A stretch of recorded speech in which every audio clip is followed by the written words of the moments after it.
बिस्मिल्लाहिर्रहमानिर्रहीम। मिशकातुल मुसाबी किताब नमाज का बयान, बाब नमाज में किरत का बयान।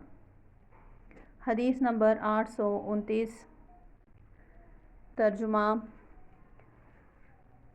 हज़रत अबू सईद खुदरी रज़ी अल्लाह तआला अन्हु बयान करते हैं, हम नमाज ज़ुहर व असर में रसूलुल्लाह सल्लल्लाहु अलैहि वसल्लम के क़याम का अंदाज़ा लगाया करते थे।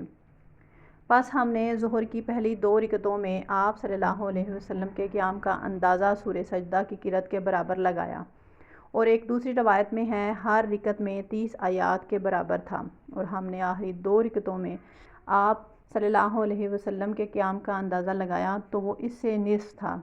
हमने असर की पहली 2 रकअतों का अंदाज़ा लगाया तो वो ज़ुहर की आखिरी 2 रकअतों के क़याम के बराबर था, जबकि असर की आखिरी 2 रकअतें इसकी पहली 2 रकअतों से निस्फ़ थीं।